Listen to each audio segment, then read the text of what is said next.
Oh, hello, and welcome back to Intimate Wisdom. You're with your friend Sharon, and my guest today, we're just going to get straight into it, but my guest today is Craig Abrahams. Morena. And we're at his home, and as you can see, we're out in a conservatory. Conservatory? What do you call sunroom, I think. Sunroom? Yeah. And him and his wife Narissa have got it absolutely beautifully decorated, so we just decided to do the interview out here this morning. It's just beautiful.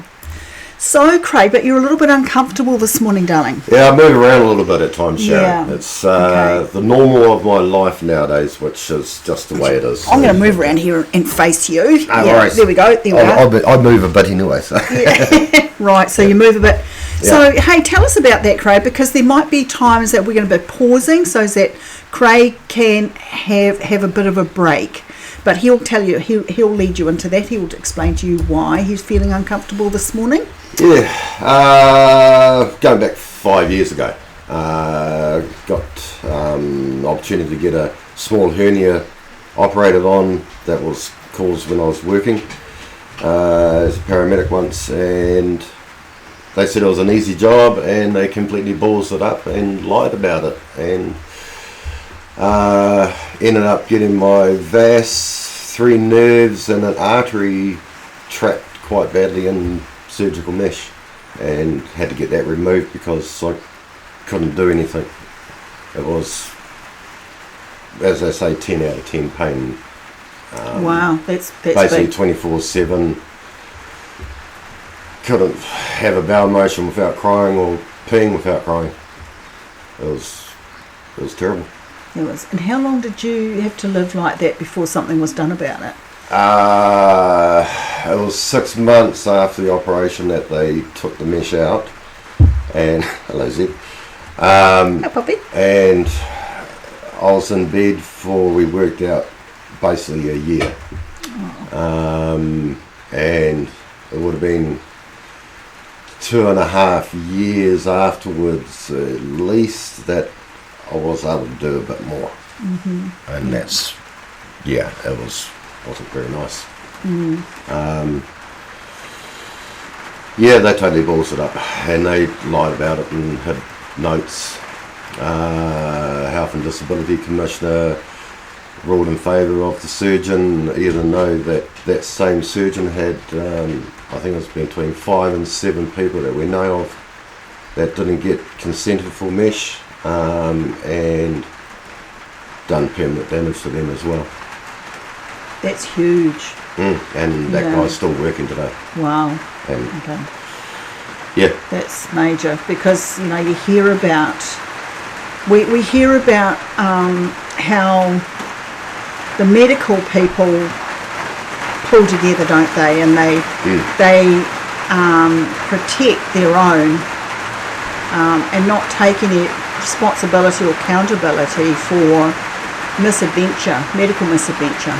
Yeah, I think there's still a lot of covering up that goes on out there. There's still a lot of people that generally want to help. I've come across a few of those people, but they're in positions that can't do very much, and they just know because they've had so many people come through that have the same kind of issues because of the surgeons' hidden notes. They had put my live notes and my archive notes in different areas that shouldn't have been in different areas. There's 2 people that access it without permission. And what are live notes? They're the current ones for the last 7 years of your treatments and all that at the hospital. So they're getting 7 years and they archive them. We spent a couple of days down at the hospital going through old notes. And but in the end it was a waste of time, and the energy that you wasted on it wasn't very nice. It made you too angry, so I had to give it up. And so are you still angry now about what's occurred? I'm angry in a way. I am angry in a way, but I'm not letting it affect me as much, that's for sure. Because it's just a waste of energy on that side. I can't do anything about it. I've gone, if I had 100 grand to pay for lawyers and everything, because I just didn't want to waste more time on it. Like I emailed pages and pages and pages and pages of evidence, even correlated it with the evidence I had from the hospital. Said on page 42, 1045, this will happen, and this wasn't shown. These 8-hour notes have gone missing. That would have proved when they put the catheter into my bladder and balls that up. So it's just not worth the energy anymore. Right. Okay, because otherwise your whole life is on hold, isn't it? Yeah, and if you don't continue, if you can't put that anger aside. yeah, However, the pain is still evident because you're uncomfortable. yeah. But that's normal now. That's part of my normal life. It's part of it, right? Yep. I've got a beautiful wife, got beautiful kids, got beautiful friends. That's us. And our house. And your home. Yeah. Yeah. Our little buddy. Yeah. It's awesome. It's interesting because we've got to tell you the story, because Craig and Narissa have moved from Gisborne. They sold a beautiful home and moved to Taranaki, and they rang us up and said, hey, Franz and Sharon, would you mind going looking at the house that we are wanting to purchase? And so, yeah, we'll go and do that. So we come along and I fell in love with it. And okay, it's a beautiful little cottage. There's some work to be done, but it's all cosmetic. Yep. And I remember, and we came home and we said, because Craig and Narissa bought the home without seeing it. And I'm going like this, should I have done the right thing? Anyway, so we're going back. And interesting. So you bought it, you moved in, and we came to visit you, and Narissa said to me, oh my God, Sharon, she said, when we first arrived, she said, I cried for an hour, and I'm going, oh no, do I exit left or right? Do I go now?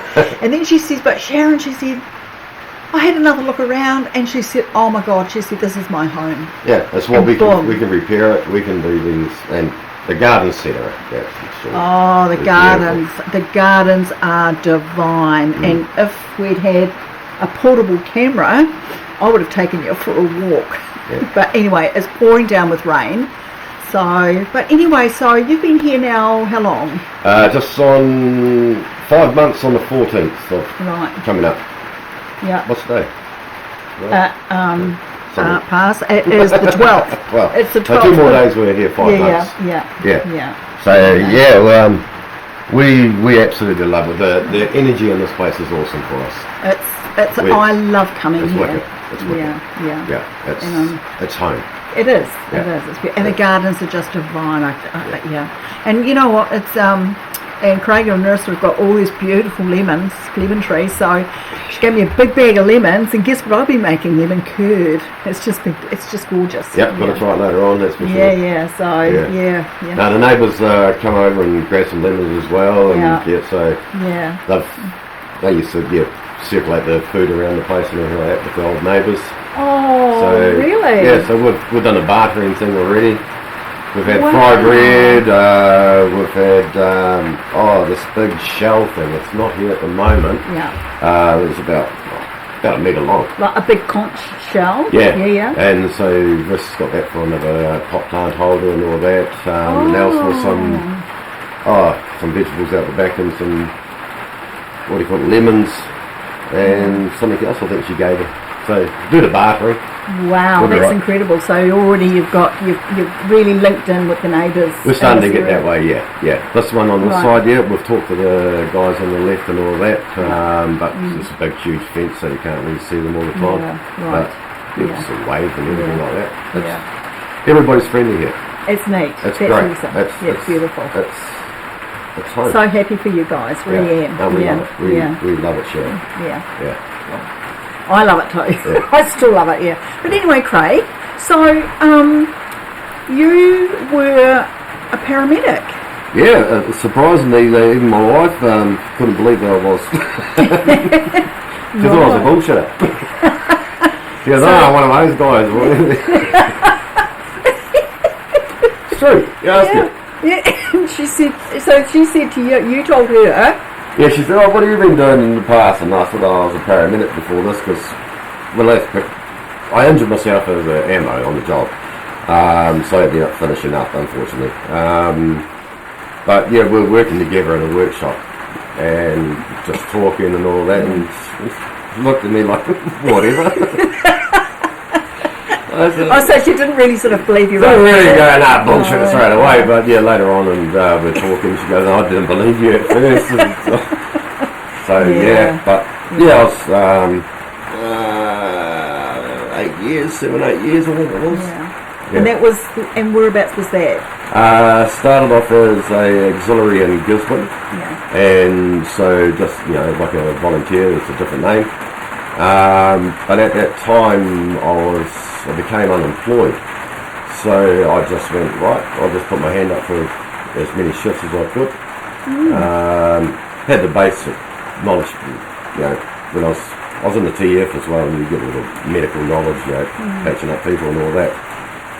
I've done a few first aid courses prior to it, so I had a little bit of interest in it anyway, and just learned on the job at that stage. You just done assignments and go on courses, and I ended up doing for 1 year before I got my casual license. I was doing about 48 hours a week, doing 4 sets of 12 hours and stuff like that. So I was doing quite a lot of hands-on experience. Right. And I progressed quite fast because I just had heaps of experience in the end. Able to get into the other courses to do set of courses to get up to paramedic level and that. Wow. So, okay. So that's I would imagine that job being something. What you right? Yep. Would you like to take a break for a moment? No, okay. Absolutely. Right. Okay. Because I can imagine being a paramedic. I mean, I've watched shows like in America, English shows where people are paramedics, and some of the things that they have witnessed, like car crashes and violence. Yep. Someone's been horrifically murdered or killed, or perhaps even crashes, murders, and people who have passed away naturally, like a heart attack or something like that. Had you experienced any of those? Yes, I've done like a ride the Stephen King book. Oh, right. Yeah. Oh, wow. Okay. Lots and lots of different stuff. Lots of different things. Yeah, lots of not cool stuff and lots of really pretty cool stuff. Yeah. Yeah, right. Good saves and delivering babies and all that kind of stuff. Oh, delivered babies too. I've done some interesting ones. Yeah. So you were telling me a story about someone that had a heart attack, and you were doing compressions. Yep. Yeah. And what happened? You have to tell our viewers what happened. Yeah, it was. I can't remember how long ago it was now. So we're coming to the end of the job. We're considering, stopping CPR because it wasn't going very far. There's nothing happening on the screen of the monitor and all that, and you do have to go along and right. How long have we been here? How long were they down for? Etc. And other issues I've had in the past. So we're thinking about calling the job. May sound rude or anything like that. I call people it. And that's just a way of bypassing it as a person. That's my way of combating things. Right, you dealing with the person passing. Person passing kind of thing. And so, calling the job, the mate went along and just went, "Whoa, did you feel that?" And I went, "Hey." And I'm still doing CPR, and he just looked at me and he was just white and just went, "No, waste of time." He just went through me. He just said, "No, okay." I didn't even think this person had any spirituality. He didn't, you know. And he carried on talking about it for about 5-10 minutes later, and then even later on in the shifts, there was like, wow, no. There was something that went through me like, what? So the spirit that rose person from that body that you were working on and moved its way through your colleague. Thinking back nowadays, you think, you know, when I was in the CPR, you go, oh yeah, no, it did feel different, but not at that time for me, but it was definitely for him. Yeah. But yeah. Did you you can feel, sometimes you can just know, you go, no, this is not even going to happen. We're trying our hardest, and Ryan himself is getting told, nah, that's not happening. Even though you're trying, you're still going 100%, of course. You don't, But your intuition had already told you that person's passed, and that there's nothing more that you can do for them. Yeah. I got that a few times, that's for sure. Did you? Yeah. Sometimes probably in the condition they're in when you arrive as well, you go, no. Oh, right, Don't seem to me to be on there. Yeah, all too far. Yeah. But still, another thing, was it still like a fulfilling job for you? Because you would have had to have dealt with family. Hard. Yeah. Because, you know, that's where your compassion would come in too, and your empathy. Yeah. Oh, I've seen some really, like, burning out paramedics, and the compassion is gone. Right, okay. They'll say basics, but you can just see it's not heartfelt, it's just, no, I want to get out of here, let's go, kind of thing. Yeah. And you go, well, no, hold on a minute, we've got more work here to do here. You know, we've got the mother or the father or the wife and all that, they're starting to breathe fast and they've got asthma problems. You can hear that we may be coming back here, so let's stay a bit longer and just calm them down and make sure everybody, you know, starts the grief process a bit better instead of having somebody else tip over after we've left. Because so you've got to look after the whole farmer. So it sounds like you were the glue.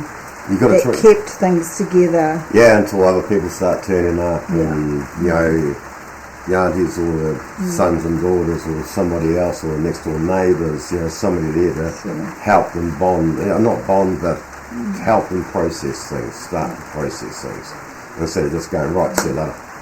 Which, unfortunately, we've had to do that a few times because you've got, on your page of 2 or 3 111s waiting, cardiac arrests or car crashes and stuff like that, so you just had to go, I'm sorry. The police are turning up shortly, we just have to go. And that's not nice, but it's one of those things you have to do. Can you move a little bit closer to the mic, please? Oh, sorry. Because you keep inching back. I keep inching back. I'm getting scared. You're not scared. No. No, that would have been, and it's like I said earlier on, I've watched a lot of these shows and I've seen what these paramedics have gone through, and I've met, you're probably the second or third person I've met in my life that has been a paramedic, and have seen some of the worst things that someone would ever have to witness. In your life, and meeting people on the worst day of their lives too. Yeah, you can see some really interesting people. I'm sure. I don't dabble at all. Some very funny situations as well that people get themselves into. All right. Toys. Right. Yeah. So, and then you have to come and snip over the padlocks or something. They help them out a little bit because they've thrown a hip out or something like that in the manoeuvre.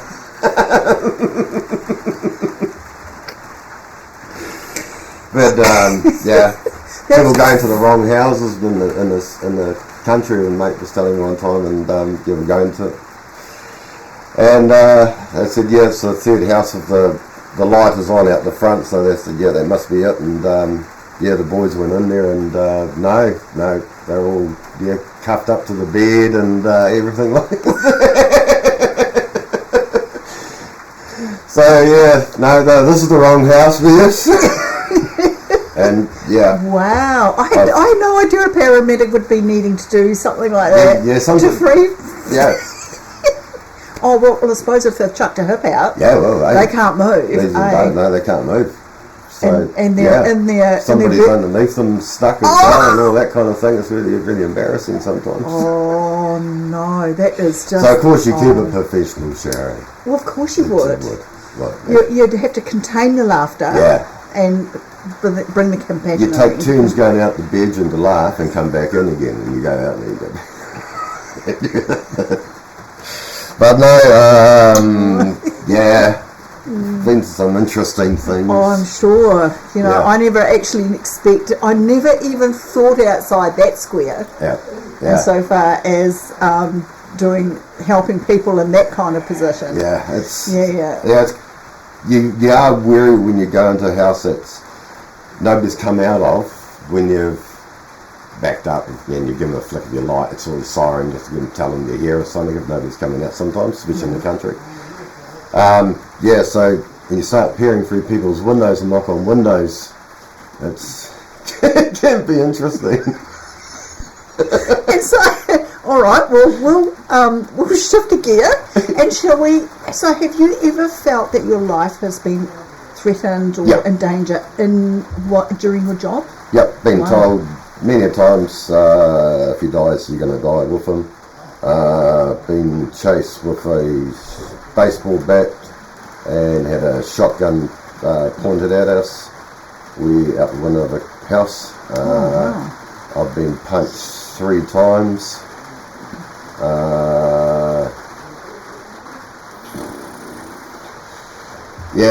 Push and shove kind of stuff and everything like that. That's it. I've had colleagues knocked out and the ambulance is trashed because they're doing CPR on somebody, trying to save uncle's life, and alcohol and drugs and shit like that, and somebody just turned up and just beat the crap out of the whole thing. They had to jump out the windows and everything like that, and I can't remember, early 2000 I think it was on the news, and our truck got trashed in West Auckland. One guy actually got knocked out, and the boys... Is that because they wanted is that because they didn't want the person rescued, or...? It's just the anger of some people when they're drunk. Oh, right. Okay. And the whole situation, what I can gather, like, you get some very... I've had people having a punch up next door while you're doing CPR, and, with an ambo holding the door while the door's still doing CPR, waiting for the cops to turn up and stuff like that. It's... So obviously that's So they don't have total disregard to someone else's life while they're intoxicated or drugged up. And just the whole scenario of what's going on with their loved one. Yeah. And it turns to anger. They don't know what to do with it, maybe. So that's their coping mechanism. Yeah. Wow. And their coping mechanism was anger. Yeah. And because we're seeing a lot more of that now anyway, aren't we? A lot more anger. Disassociation because of the internet, I reckon, because people don't talk to each other face to face. They easily go along and say you're a dickhead on the internet. Yes, and you wouldn't say that, and you wouldn't say it right now, face to face. Face to face, exactly. So and it's just the compassion is going down out there, and I think it's because it's so much easier for people to be dickheads to hide behind a computer screen and type it or their phone. Gutless. Yeah. I was watching something on YouTube. Where was it? Netflix. So, anyway, but somebody was promoting. Oh, it was in Hawaii. That's right. They were promoting something in Hawaii, and there was this massive queue of people out in the streets, going up towards this building. It was a new food place opening. Mm-hmm. So, and there were just hundreds of people. And as the camera swung around the queue of people, every one of them were on. No one was turning around and saying, "Oh, hey, this is all exciting," or we're talking to each other, but they were all just like this. And that kind of that made me realise something. Yeah. is that you're right. People are not communicating anymore. There's no verbal. There's no feeling. There's no feeling. I don't know, what would you call it? The feeling of the conversation you're talking about, the atmosphere of it and all that. You're not getting that. It's just flat out. Like we sit in the lounge and all of a sudden looking at each other and going, put the bloody thing down. We're not. Even we do it, of course. We don't talk all the time, but it's easy to pick up your cell phone and look at the podcast. Well, for you guys, because you're a long I don't know what they're called. That's how great I am with the computer shit. Well, it's because that's your link to the outside world and to your family, which is, understandable. But most of the time, whenever we come here and see you guys, you're out in the garden. Yeah. But it's like Franz and I, because I'm on the computer and on my phone all the time because it's a balancing act with our work and our clients. Yeah. But you know what? If Franz and I go to a restaurant or a cafe, while we're waiting for our coffee to arrive, I will just check my messages. Yep. But as soon as that coffee lands on the table, that's it. The phone goes into the handbag. Yep. Then Franz and I start communicating about, their surroundings. It's lovely here today. And blah, blah, blah. Yep. I don't touch the phone again. Yeah. Yeah. No, it's like what they're arresting. We start talking in the lounge and like that, and all of a sudden we're laughing our heads off. You don't get that on if you're holding your phone looking at it. No, exactly. You're communicating. It's like every day we laugh. We have a ball here. We totally enjoy ourselves. Yeah. Even though you guys said it was perfect weather living here, but Oh well, not so good at the moment because it's typical Taranaki spring weather. Yeah. I forgot to tell you guys that. So. No, we aren't joking. We've put it down to it's basically like the Gisborne weather the last few years after Gabrielle. Yes. It's been crap, except for the wind. That's a bit more here, of course, but we constantly had wet weather after Gabrielle. It was all the time, even through the summertime and everything like that. I lost all my garlic one stage, and it was just because of wet weather. It's interesting, Craig, because while Franz and I were living up in the Coromandel, we were up there. That was our retirement plan. The first year was just amazing because it was in lockdown. We arrived there just before lockdown. Beautiful weather. But then the next 2 years, I lived in gumboots. Only 2 weeks. We had fine weather, and that was over Christmas. There was that, and I just couldn't wait to get out of there. So.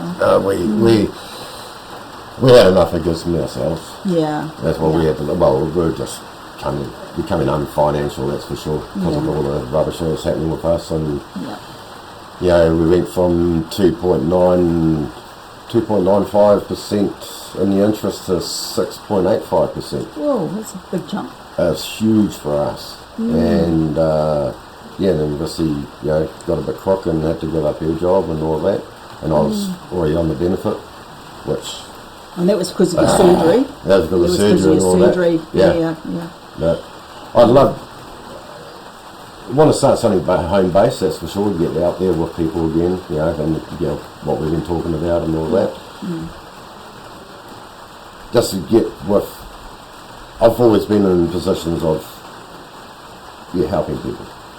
And that's what I've looked at over the last few months, being here and all that. Actually, a lot of my positions have been assisting people and leading them and all that kind of stuff. So it's been, it's time to do a different change, but I can't, unfortunately, do it full time, like a job full time somewhere else or anything like that. I can't do a 40-hour week nowadays because in the mornings it may take me 2 or 3 hours to actually get my stomach settled down and my back settled down, all the other rubbish that goes with the nerve display. It's not fun. No, okay. And then some days I can't do nothing. I'm stuck. And that's your body just wanting just a rest, isn't it? It's what I've done the day before or something like that, because we gauge ourselves nowadays. We might do a couple of hours and stop, but in that couple of hours we've stopped about 6 or 7 times for 5 or 10 minutes. Right. So that 2 hours is only down. You might be going down to an hour's work over 2 or 3 hours. Well, you're not 25 anymore either. So your body is, your mind might tell you, I'm going to do this, I'm going to do this and do this, but my body is actually telling me no, that's not going to happen. And we've had to listen. Yes. Because I can't remember what we were doing one time, and I was in bed for a week because I overdone it. Yeah. And that was it. Wow. Yeah. So, okay, so Craig, what about your spiritual Yep. work? So what's your take on your spiritual, or the spiritual work that you want to get into, or you want to be involved in? On the healing side of things, because of all this rubbish that's been happening, I've got a bit of a blockage at the moment, which I'm working through. I don't know if it's been lazy, trying to not push through, but before that, I was getting a lot of somebody walking in the room. I could feel how they are and all that. The instant bullshit, if they are telling bullshit, or what they're doing, and you can sense when they're not being honest with you. Just the energy that comes off them and that.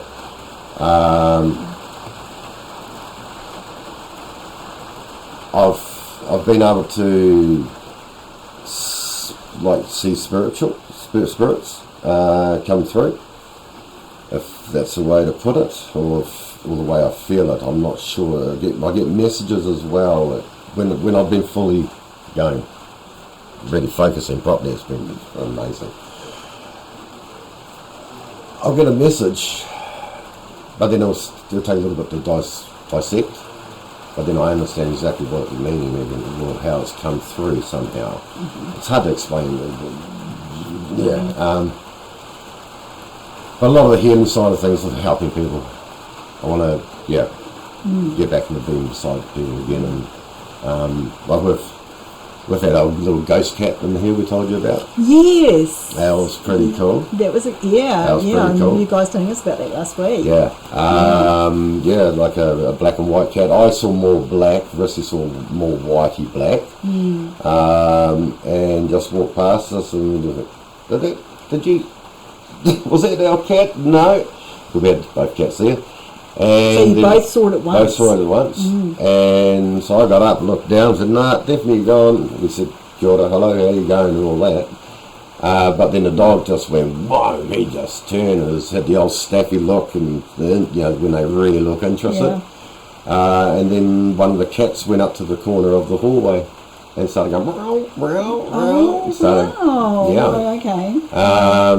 And then I saw a shadow looked like a person's coming out of the hallway to look into the lounge a few nights later.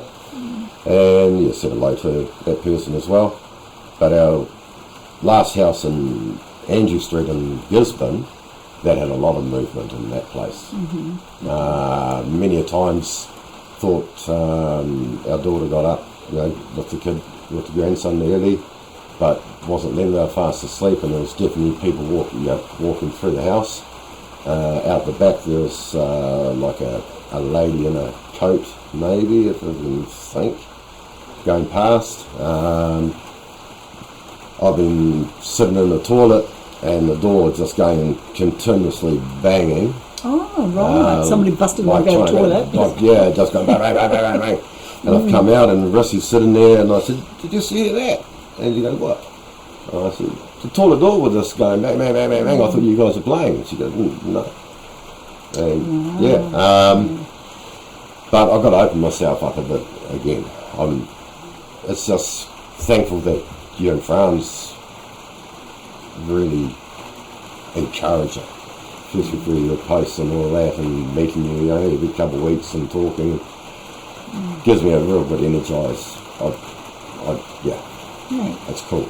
I just kind of see you as part of our team, and with what we're about to step into. I just really feel like you're going to be a huge benefit for the community, for healing, and being a mentor for men.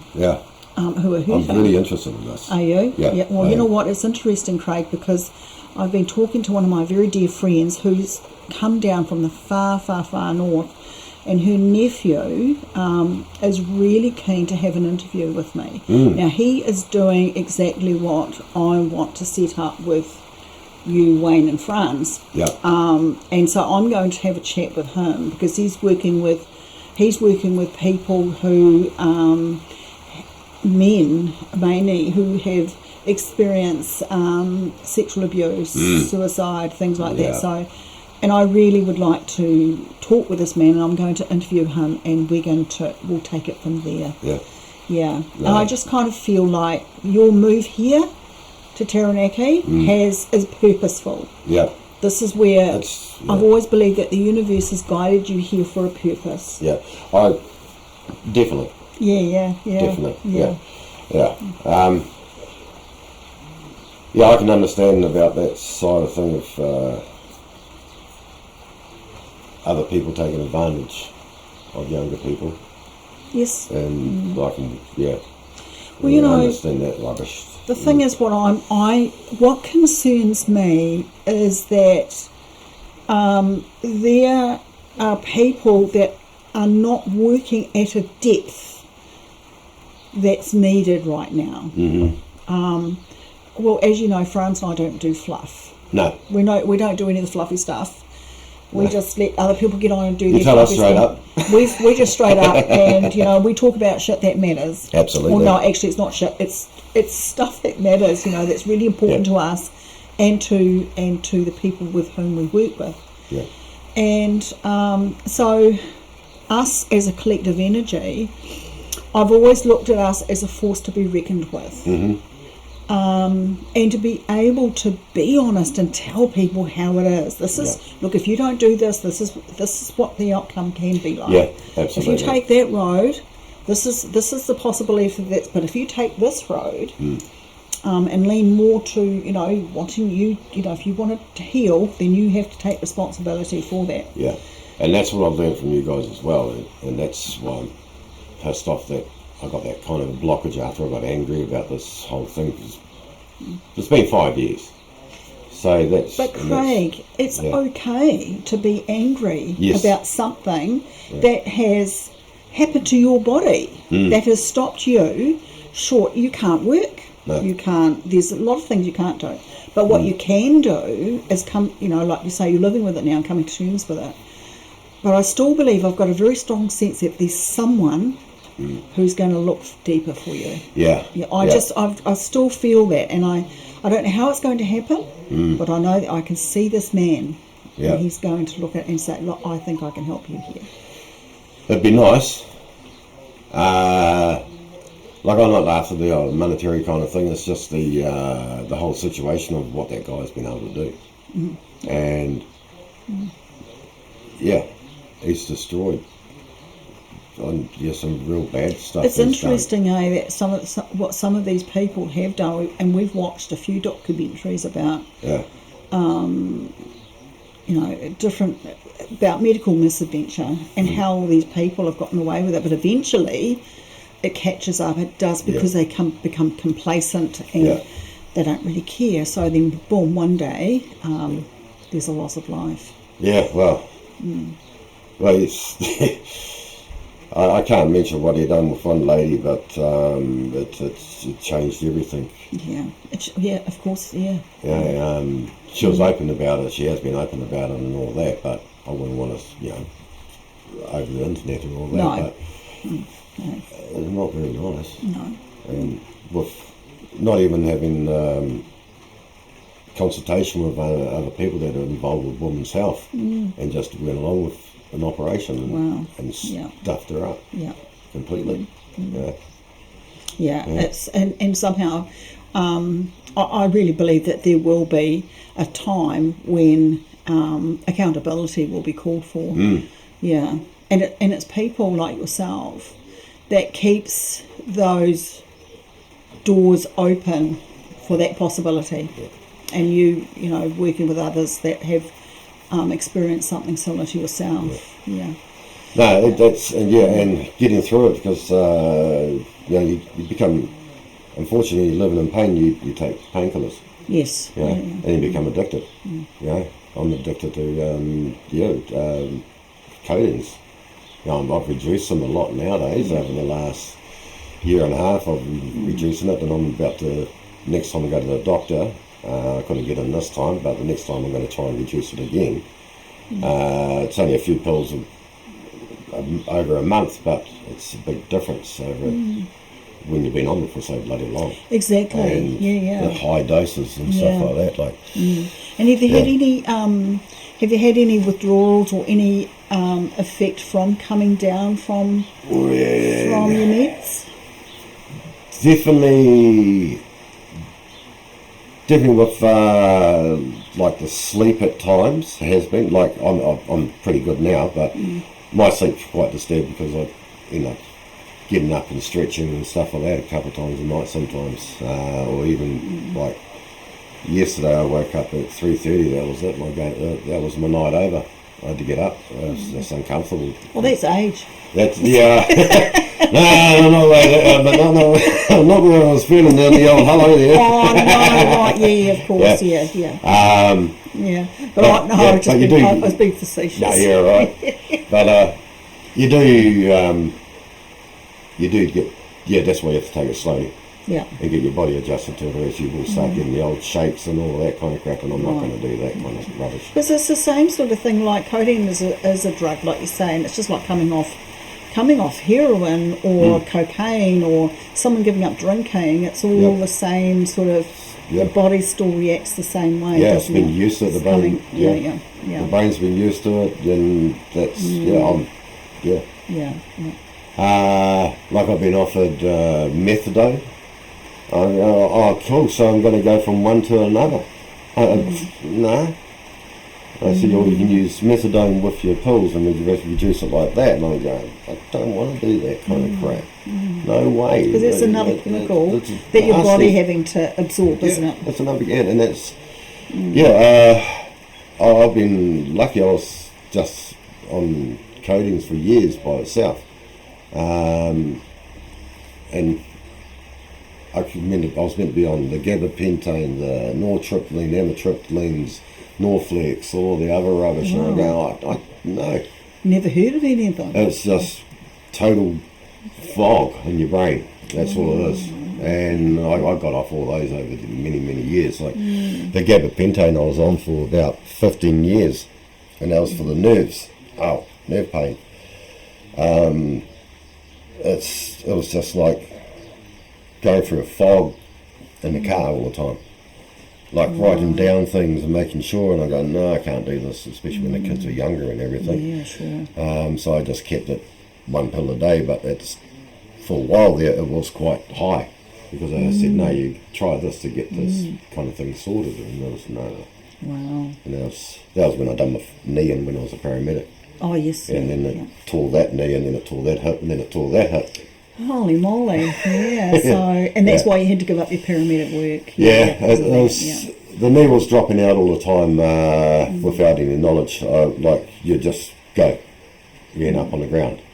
So people don't like that with broken necks and. Well, no, not if you're carrying someone or. Oh my gosh. And I tried to do CPR. I tried to get back into doing instructors. I was an instructor at one stage, and just getting going down onto the knee at that stage and all that, it's just not possible. So you just had to give it all away. Yeah.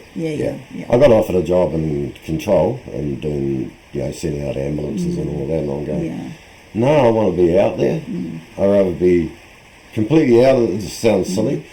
Be either completely out of the whole system, and instead of being partially in it and thinking, wow, these guys are going to this, that would be an interesting job, because you do think that when you're going out there, this is going to be interesting. Not bloodthirsty or anything like that, but it's just going, right, we've got something really we can dig our heels into and get this person sorted. Yeah. Wow. It is a thrill, of course. Saving a person's life is a thrill.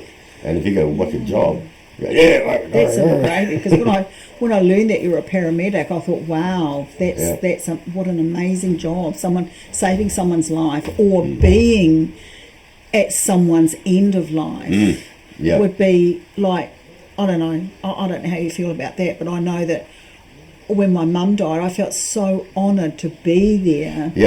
to hold her as she took her last breath. Yeah. And then, holding the hands of the family, but then that's not your role either, is it? So yeah, it's a lot of times. Sometimes it's as a very gentle process. Some people are really, really amazing at sudden deaths, family wise and all that, and that can be, wow, that was a great death. If a death is great, and then like the ones that blow up and start punching you out and knocking you out and all that. That's not such a great death. That's not a great death, no. Because that person died because of that person. Yeah. They bailed. That was it. Everybody was in the back of the ambulance. The doors were flying open. The shit was flying out, and dragging their mate into the back of the ambulance, and they were tearing off down the road. And they're going, we've got them in the other room, and they're going, no, we're not coming back. And the cops turned up with the guns and everything like that. Oh, wow. So the person died because of that person.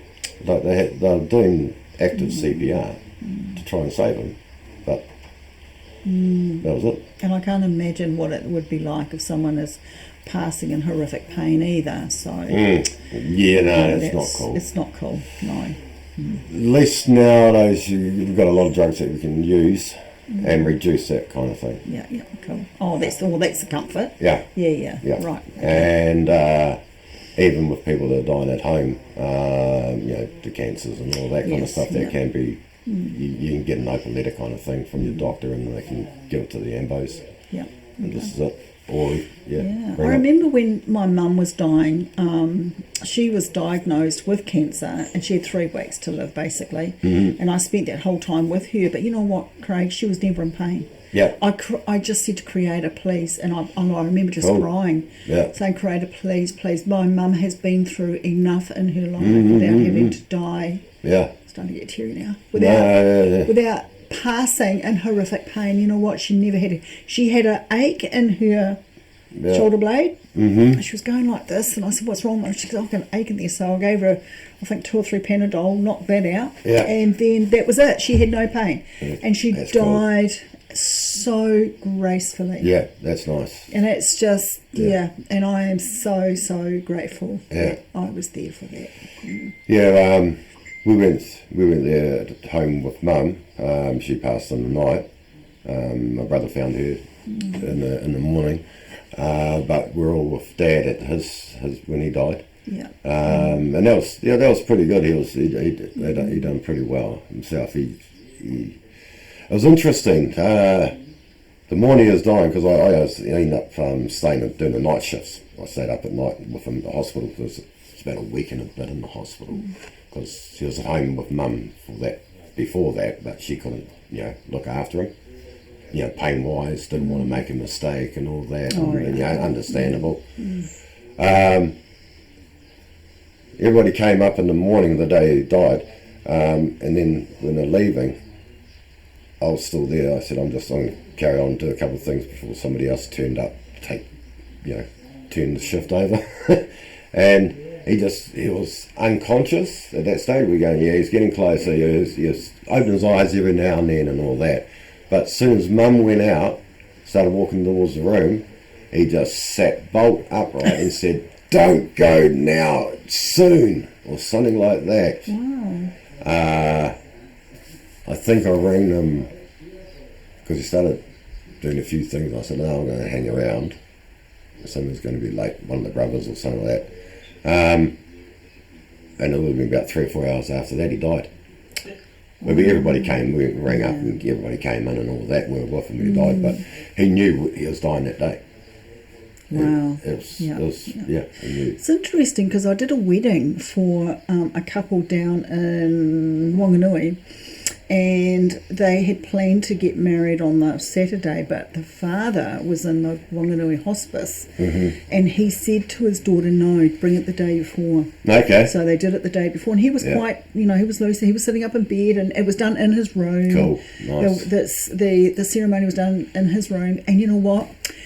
They got married at 2 o'clock. Yeah. He died 2 o'clock the next day. Wow. And he was the one that said to his daughter, bring it forward. So we had to bring everything forward. Yeah. Isn't that, you see, isn't it interesting how spirit or the soul knows when Something, it's going to happen, when it's going to pass. Yeah.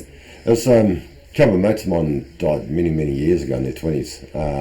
And one of the guys, he'd never done cleaning up when his girlfriend said, well, can you get this done? Can you sort this kind of thing out? And she was on this, there was something about, I can't remember what it was, some crap around the house. The day that he died, the boys died on their motorbikes, he cleaned up every single bit and even put chocolate in the fridge for her, which he hardly ever done, and bought a flower, I think it was.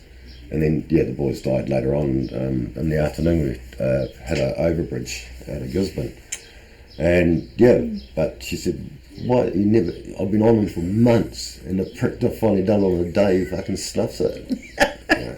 And that was because his soul was doing. He's going, I'm going to do it. I better do this because you know what, this is going to. This is going to ease your pain. Well, this is It's a huge calling for the soul because I've come to understand, and I've heard this many times, even from some of the world leading spiritual speakers, said there's just as much energy used for a person to die as it is for them to be born. Okay. There's the same energy. Yeah. Okay. I mean, imagine, coming out of that birth canal. Yeah, coming into this world. And then, all those senses and all the smells and all the other things. And then the same energy applies when the soul is passing. That's interesting. That's what I thought too. So...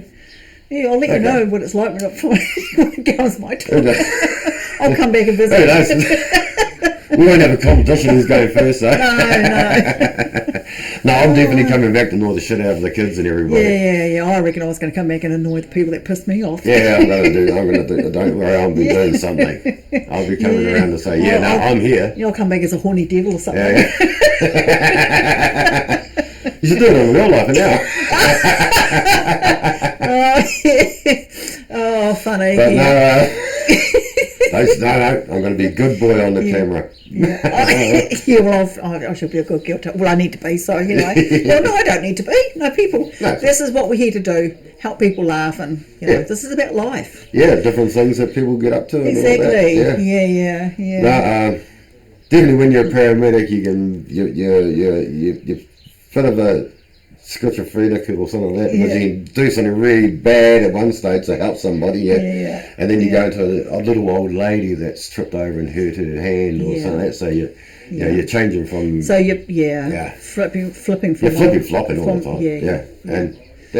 You've been a softie and then or been a hard ass for another person that's been just an absolute twat. Twat or dick. Needs a headbutt. No, don't do that. No. Oh, neat. But no. All right. Well, hey, look, Craig, this has been really, really enlightening. Hopefully it was all right for you. I'm sure you have. But, well, you are. You're an amazing person. And look, and the experiences that you've had, there are other people out there that are having similar experiences. And if they can see someone like you that is getting on with life anyway, even though you have a bit of anger there, that's something that you're working through. It's not something that you're going to allow to remain within you. I'm not going to allow